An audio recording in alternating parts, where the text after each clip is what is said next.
Many of you probably know much about her because she's been here for 27 years in Holland. She's lived here for many years. Used to be an English teacher. She used to be the executive director of the West Michigan Character Council. I think you do that volunteer time still, correct? Right. Yep. Okay. It's about 13 years now in doing that volunteer. Okay. So you are running for mayor. Technically, Bob Van de Vusse is the mayor. We have him on the show Friday mornings, like Kurt Dykstra did for years. Sure. But he also has to get elected. He was mayor pro tem for years, and now he's the fill-in mayor until the election. But why did you make the decision that you wanted to run? I mean, I think nobody really wanted to run against Kurt Dykstra. He was a very popular mayor. I think that's safe to say. But when he decided to leave, why did you make the decision that, you know what, I want to do this? Well, Kurt called me on a Monday or Tuesday to say that he was going to take another job.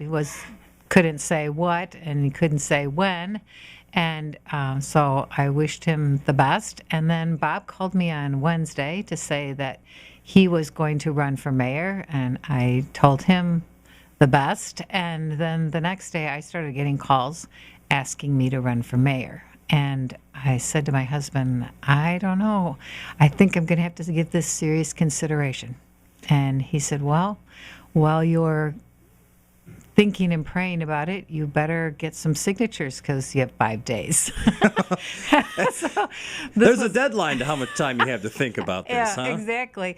So I did not have the luxury of pondering for days or weeks or whatever. And so I took out petitions and I asked for signatures, and I told people that they were only signing to say that should I decide to run for mayor, it would be okay with them. Did that make things tougher that you only had a work week to make a decision? Yes, but it was very intense, and I didn't talk to people about it, really. I mostly prayed about it. And because that's the bottom line for my heart about it. And so it was a pretty quiet process. And I really felt confirmed by Monday afternoon that that's what I was supposed to do. So I am doing it the best I can. There's a really good documentary. It was on Netflix. I don't think it's there anymore because they put new things and pull old things off all the time. But it was a documentary about the Mitt Romney campaign back in 2008. And it followed him through the whole campaign, showed footage of his family, and it really gave you an interesting look behind what it would be like to campaign for president. Now, I'm not trying to say campaigning for the mayor of Holland is anything like running for president. Yeah. But what really stood out to me was the family and how critical the family was for him to run. You know, the support by friends and family, and how often they said, you know, we're here for you. When it was really the elephant in the room, everybody knew he wasn't going to be the nominee in 2008. You know, McCain was the nominee. His family said to him, you know, Mitt, Dad, I don't know if you can do this again. I don't know if we can do this again. Yeah. So, you know, campaigning is tough, and we were talking off the air. It's like a second job for you. I mean, do you think the stress of campaigning has got to you? I mean, the election is coming up, but how has that been? Well, you know, you just work as hard as you can, as much as you can, to do the best that you can. But like everybody else, we only have 24 hours in a day. So at some point you have to stop and go to sleep and then get up the next day and Except do for your us, best. we don't sleep at all. Yeah, you don't sleep. Yeah. Right. You did that slothful 4:30 in the morning thing. Well, oh my goodness. Gary was here at 3, something like that. Oh, yeah. wow. He gets the Navy SEAL award. Yeah. Day after day. that takes it out of you. Wow. So prayer and family, obviously very important in your decision to run. But tell me a little bit about, if you were to become mayor, what are some things that you think we really need to do in the city of Holland? I think one of the big things we are working on right now is the Civic Center Place, and really rebooting that whole process. I was a part of the committee that has worked to select the architectural whole firm that's going to be in charge of this. And instead of just talking building, we're talking the parking lots and that whole sense of place there. And that's really exciting. And we did a very thorough search. I think we started with 9 firms, down to 4 firms, down to 2 firms, down to 1. And we did travel to see what these couple last firms had helped produce, and we worked to think it through with what would be best for our community. And I really am excited about the potential for what we're going to be working on now. So that, for you, you think even if you're not the mayor, if Bob becomes the mayor, that should be the number one priority that we look at is the Civic Center space and how we change that? Well, we have been talking Civic Center for a long time. Yes, we have. I think probably before I was born, to be honest with you. I think so. Yes, maybe your grandmother. Well, maybe, yeah. I know the last Civic Center committee I was on, I told one of the guys that was on there who had like a 2-year-old son, I'm hoping that, he gets out of high school and we really have something to show for it. Yeah. But no, those plans went back on the shelf, and that was like the second round of Civic Center plans because of what happened with the economy. And, you can't foresee that.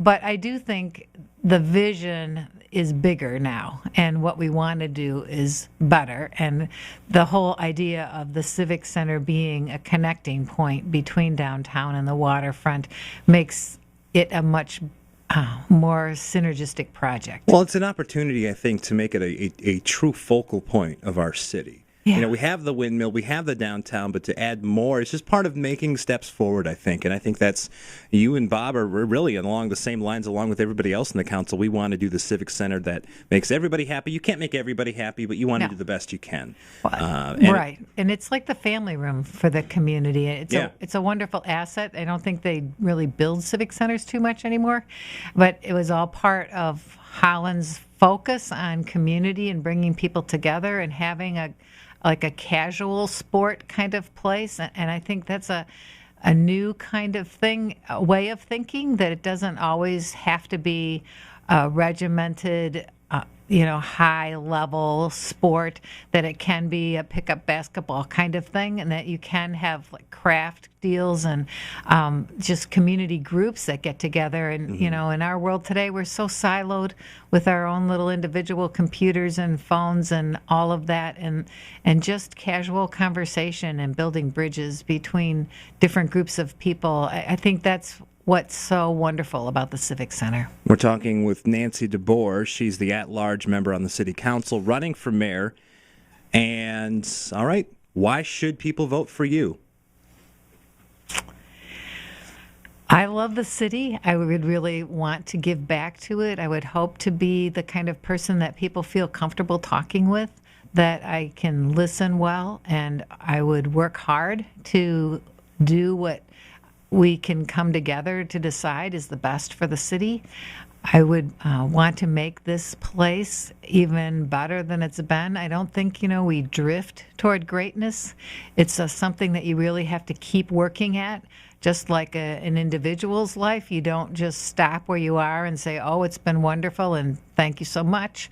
And we really need to keep working at building bridges between groups of people and helping us come together to solve problems and really think of what could be a better way to market what's going on in the city, attract people to come here, encourage business. I hope that as we redo the Civic Center, we can not only have a farmers market outside, but also work on how to get some of the farmers market inside, maybe also have entrepreneurial kind of opportunities so that people that are making things at home can have a ready customer base that's already there for farmers market, and they can also try some other kinds of products and get a feel for how customers will react to whatever it is they're trying to produce. I'm hoping that we can do more with the waterfront development and set a vision there and how it connects. We've hired somebody to direct the Windmill Island Gardens, and we've been working on an interpretive plan for that, which is really like the framework for making decisions on how you want to develop the Windmill Island Gardens so that it's really authentic, true to its heritage, but it also embraces all the other cultural excitement that we have going on in Holland.